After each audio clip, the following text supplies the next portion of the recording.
आते हैं सूर्य ग्रहण, यानी कि अगर यह सन है, दोनों केस में हम सन को ही रखते हैं स्थिर में, यह सन है दोस्तों। और अगर बीच में चांद है और बीच में पृथ्वी है, यह मून है, यह पृथ्वी है, तो दोस्तों कंडीशन आपके सामने है, कंडीशन आपके सामने।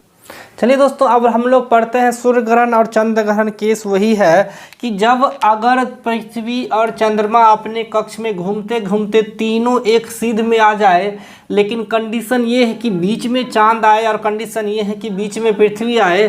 तो जब बीच में मून आता है तो सूर्य ग्रहण, बीच में पृथ्वी आता है तो चंद्र ग्रहण होता है।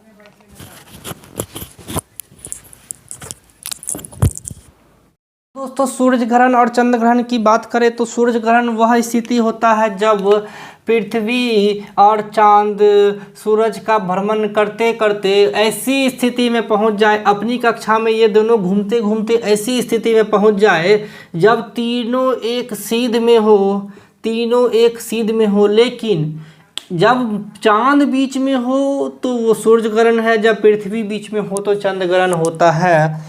मेरा कहने का मतलब है क्या कि जब पृथ्वी रोटेट करती है अपने अक्ष पे और जब चांद इसके चारों बगल रोटेट करता है, रोटेट करते करते चांद यहाँ पे आ गया और यह दोनों रोटेट हो रहे हैं किसके चारों ओर, सूरज के चारों ओर, तो ऐसी कंडीशन होगी ना जब मून, अर्थ और सन तीनों एक लाइन में आ जाए। इस एक लाइन में आने के कारण क्या होता है दोस्तों कि सन की जो किरणें हैं, सन की जो किरणें हैं, पहले ये बीच वाला लाइन मिटा देते हैं। सन की किरणें चंद्रमा की सतह से होके गुजरती है और इसके कारण चांद के ऊपर तो लाइट है तो चांद का ऊपर नीचे का परत तो दिख रहा था, लेकिन बीच में जो अंधकार क्षेत्र हो गया, इसके कारण क्या होता है कि सर जब हम पृथ्वी से सूरज को देखते हैं तो बीच में यह अंधकार क्षेत्र हो जाने के कारण और चांद के बीच में आ जाने के कारण सूरज का कुछ भाग हमें नहीं दिखता है, और सूरज का यह भाग जो अंधेरा वाला भाग है, यह चांद के ढक जाने के कारण या बीच में आ जाने के कारण, नहीं दिखने के कारण इस चीज को हम लोग बोलते हैं ग्रहण। और चूंकि सूर्य नहीं दिखता है इसलिए बोला सूर्य ग्रहण। तो जब चांद फिर सूरज के कुछ भाग को ढक ले तो उसको बोलते हैं आप आंशिक सूर्य ग्रहण, पूर्ण रूप से ढक ले तो बोलते हैं पूर्ण सूर्य ग्रहण। एक एग्जाम्पल दे के समझाते हैं दोस्तों, मान लो कि मैंने एक टॉर्च जलाया है और यह सूरज है जो हम यहाँ रख रहे हैं, यह एक सूरज है जो आपको दिख रहा होगा।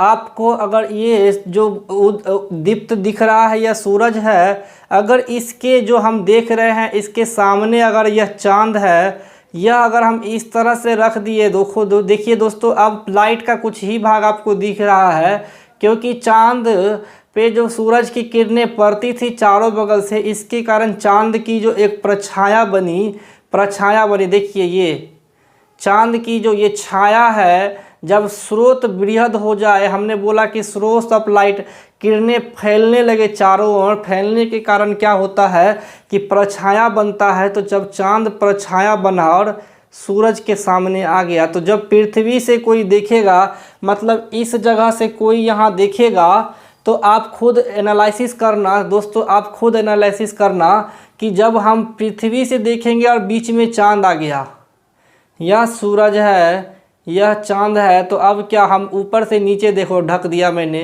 पूर्ण सूरज ग्रहण, आंशिक सूरज ग्रहण, अब यह सूरज पूरा दिख रहा है।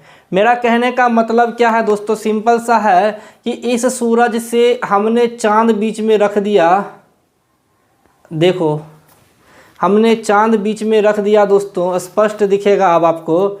इस सूरज पे हमने चांद बीच में रख दिया इस तरह से, कुछ ज़्यादा बड़ा हो गया क्या, हाँ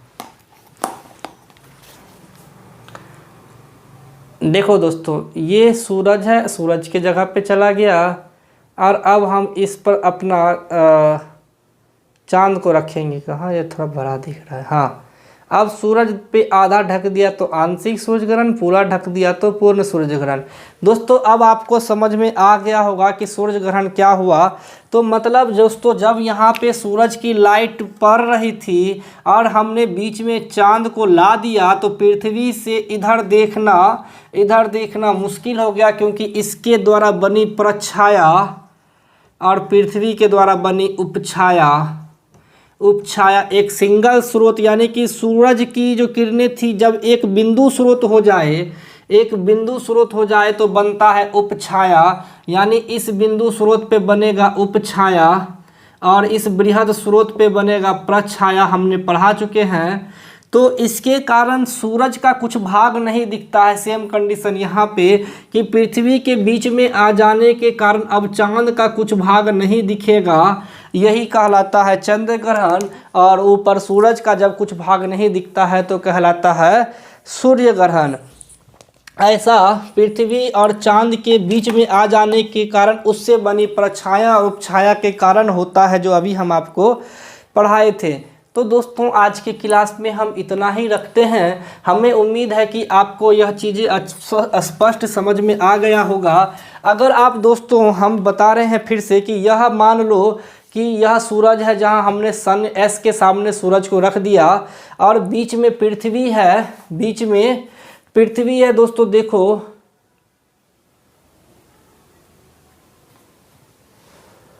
किस तरह से, देखो दोस्तों यह सूरज है और बीच में पृथ्वी है। तो सूरज की किरणों को जो पृथ्वी की प्रछाया थी जो बड़ा होता है, उपछाया छोटा होता है, पृथ्वी की जो प्रछाया थी वह इतनी बृहद हो गई एक्चुअल में कि सूरज से निकलने वाली रोशनी को अकेले रख दिया, चांद तक जाने ही नहीं दिया। देखो चांद तक जाने दिया क्या, या सूरज या पृथ्वी या चांद बेचारा अकेले घूम रहा है, दिख नहीं रहा है। तो यह होता है सूर्य ग्रहण, यह होता है चंद्र ग्रहण। अब होता है क्या कि सूर्य ग्रहण हमेशा दिखता है दोस्तों कब, अमावस्या के दिन होता है। और पूर्ण चंद्र ग्रहण होता है दोस्तों पूर्णिमा के दिन। चंद्र ग्रहण होता है पूर्णिमा के दिन और सूर्य ग्रहण होता है अमावस्या के दिन। अब हर अमावस्या और हर पूर्णिमा को सवाल आता है कि हर अमावस्या को हमको सूर्य ग्रहण और हर पूर्णिमा को चंद्र ग्रहण क्यों नहीं दिखता है। तो यह सवाल सही है दोस्तों। चांद जो है ना 5 से 7 डिग्री झुका हुआ है, इसके कारण सीध में होने के कारण ही भी यह जो उपछाया और प्रछाया की जो स्थिति होती है वह नहीं बन पाती है, चूँकि चांद 5 से 7 डिग्री का कोण बनाता है अपने अक्ष पे।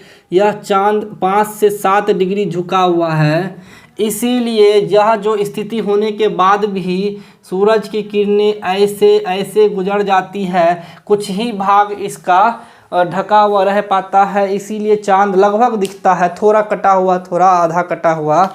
और इस केस में सूरज अगर चांद जो है यह ढक ही नहीं पाएगा सूरज को तो ग्रहण होगा क्या। चांद की ऐसी स्थिति जो झुका हुआ हो तो सूरज तो आराम से निकल गया पृथ्वी तक और सूरज दिखने लगा। अगर चांद बीच से हटा दो तो पृथ्वी से सूरज दिखेगा कि नहीं दिखेगा। चांद को हल्का झुका दिया हमने तो सूरज से पृथ्वी दिखता है, पृथ्वी से सूरज दिखता है तो वो ग्रहण नहीं लगता है। ऐसा हर अमावस्या को इसीलिए सूर्य ग्रहण नहीं होता है। उम्मीद है दोस्तों आपको समझ में आया होगा। फिर भी अगर चंद्र ग्रहण सूर्य ग्रहण में कोई दिक्कत हो तो बोलना, कमेंट करना। आज के लिए दोस्तों इतना ही, धन्यवाद। अगले क्लास में अब हम परावर्तन दर्पण पढ़ाएंगे, उसके बाद लेंस बचेगा, फिर मानव नेत्र। धन्यवाद दोस्तों।